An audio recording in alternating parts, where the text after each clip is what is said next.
Stem अभियंता अजय चौधरी यांनी तालुक्यातील गावांची वारंवार तक्रार तसेच अर्धवट पाणीपुरवठा प्रश्नावर तातडीने लक्ष घालून अवैध नळ कनेक्शनवर कारवाई करण्यास सुरुवात केली आहे। त्यामुळे अवैध नळ कनेक्शन धारकांचे धाबे दणाणले आहेत। अवैध नळ कनेक्शनद्वारे डाईंग मोठमोठ्या कंपन्या यांना पाणीपुरवठा केल्याची संभावना यामध्ये व्यक्त होत आहे। तर चला पाहूया यावेळी काय म्हणाले स्टेम अभियंता अजय चौधरी। परंतु 6 तारखेला या 6 मेला आम्हाला एक अज्ञात व्यक्तीकडून मला एक फोन आला आणि त्यांनी असं सांगितलं की अमुक अमुक ठिकाणी तुम्ही जा, तिथे तुम्हाला कनेक्शन मिळेल। आणि त्या दिवसापासून 8 तारीख आणि 9 तारखेला थोडं बिझी शेड्यूल असल्यामुळे 10 तारखेला सुट्टीनंतर 11 तारखेपासून या कार्यामध्ये लागलेलो आहे। या कार्याची पूर्ण शूटिंग घेतलेलं आहे। कुठून पाणी इथून पाणी जातो आहे तो विहिरीमध्ये, कुठून कुठे जातो आहे याबद्दल मी सांगतो तुम्हाला।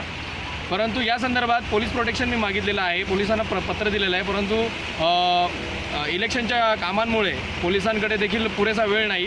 परंतु पाणी फुकट न जाऊ नये याकरता मी या ठिकाणी जेवढी माझी पोच आहे तिथपर्यंत मी कनेक्शन कट करून ठेवत आहे। आणि पुढील पंचनामा होण्याकरता पोलिसांचं प्रोटेक्शन ज्या वेळेला मिळेल तेव्हा पुढची लाईन आम्ही उपटून काढून देऊ।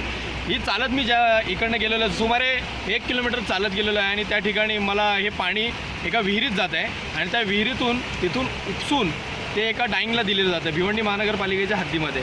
हद्द या ठिकाणी 2 हद्दी झाल्यामुळे पोलिसांचा देखील यामध्ये थोडंसं त्यांना प्रॉब्लेम होत आहे कारवाई करण्याकरता। परंतु पोलीस मला जरूर सहकार्य करतील याची मी आशा ठेवतो व याच्यापुढे ह्या विहीर मालकावरती गुन्हा नोंदवण्याची आम्ही पूर्ण प्रक्रिया करू।